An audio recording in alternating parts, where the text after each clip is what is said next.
안녕하세요. 오늘 가장 궁금한 세금, 오늘 세금 임창현 세무사입니다.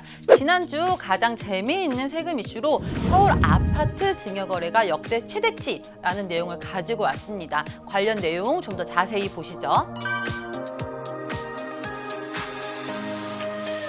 지난 9월 20일 많은 언론사에서 서울 아파트 증여거래 비중이 지난 8월 역대 최고치였다라는 내용을 보도했습니다. 해당 기사의 내용은 모두 한국감정원의 통계 자료를 바탕으로 하고 있는데요. 한국감정원의 자료에서 지난 8월 서울에 있는 아파트가 거래된 유형을 살펴보면 전체 12,277건의 거래 중 증여로 인한 거래가 2,768건으로 무려 23%나 됨을 확인할 수 있습니다. 이 수치는 2006년 관련 통계가 집계된 이후 역대 최고치라고 합니다. 지역으로 나누어 살펴보면 증여 거래가 특히 강남 3구에서 가장 많이 발생했음을 확인할 수 있는데요. 강남구의 경우 전체 931건 중 409건이, 송파구의 경우 전체 830건 중 374건이, 서초구의 경우 전체 727건 중 309건으로 전체 거래 중 40%가 넘는 비중을 증여 거래가 차지하고 있는 거죠. 비싼 아파트 위주로 증여가 많이 활용됐다고 볼 수 있겠습니다. 증여 거래가 활발한 것은 다주택자가 내야 하는 세금에서 그 원인을 찾아볼 수 있습니다. 주택을 2개 이상 보유하고 있는 사람을 다주택자라고 하는데, 다주택자들이 세금을 더욱 많이 내도록 지속적으로 세법을 개정하고 있습니다. 2020년 세법 개정안에 따르면 2021년은 다주택자에게 더욱 힘든 나날들이 계속될 것으로 예측이 되고 있습니다. 2021년에도 다주택자로 주택을 보유하는 경우 주택을 보유할 때 내는 세금인 종합부동산세를 더욱 많이 내도록 이미 세율 인상안을 확정지어 개정을 했고요. 뿐만 아니라 2021년에 다주택자가 주택을 양도한다면 주택을 양도할 때 내는 세금인 양도소득세 또한 지금보다 더 많이 내도록 개정안을 발표했기 때문입니다. 다주택자들은 주택을 더 이상 보유할 수도 양도할 수도 없는 상황인 것입니다. 그래서 차선책으로 증여거래를 선택한 게 아닐까 싶습니다. 아무래도 취득세율 인상의 영향이 있지 않았을까 싶어요. 아파트를 증여로 취득하는 경우 취득세율이 3.5%, 지방교육세와 농특세를 합해서 4%였는데 2020년 8월 12일부터 취득세율이 12%로 지방교육세와 농특세를 합하면 무려 14%로 인상되었거든요. 참고로 증여로 인한 아파트의 취득세는 매년 국토교통부에서 공시한 주택에 대한 적정 가격인 공동주택 가격에 취득세율을 곱해서 계산할 수 있습니다.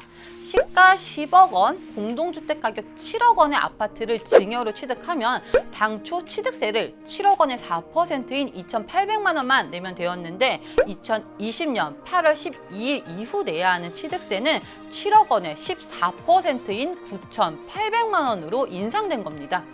이렇게 취득세율이 변경되는 사항은 지난 2020년 7월 10일 710 대책이라고 하죠. 이때 발표됐는데 관련 법을 개정하려고 준비하는 기간 동안 증여를 계획하고 있거나 고민하고 있었던 분들이 더 발빠르게 움직일 결과가 아닐까 싶어요.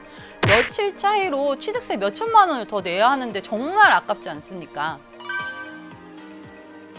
그렇죠. 아파트를 증여받으면 증여받은 사람은 증여세와 취득세를 내야 합니다. 따라서 아파트를 증여할 계획이 있다면 우선 세금을 비교해봐야 하는 거예요. 사례를 볼게요. 세금은요, 말로만 하면 이해가 안 갑니다. 사례를 보고 숫자를 보면 왜 증여했는지 더 쉽게 이해하실 수 있으실 거예요. 강남에 아파트 2개를 보유하고 있습니다. 아파트 A는 시가 35억 원, 공동주택 가격 28억 원으로 2001년에 7억 원에 취득했습니다. 아파트 B는 시가 20억, 공동주택 가격 17억 원으로 1999년에 2억 5천만 원에 취득했습니다. 충격적이지 않나요? 1999년에 2억 5천에 살았던 게 지금 20억 원에 이 두 개의 아파트를 모두 내가 단독으로 보유할 경우 납부해야 하는 보유세가 올해는 7천만 원, 이것도 많죠. 7천만 원이었는데 내년은 얼마인지 아세요? 내년부터는 세법 개정으로 인해서 1억 4천만 원으로 인상된 겁니다. 그래서 아파트 B를 양도하거나 증여해야 하는 건 아닌가 고민하게 된 사례입니다.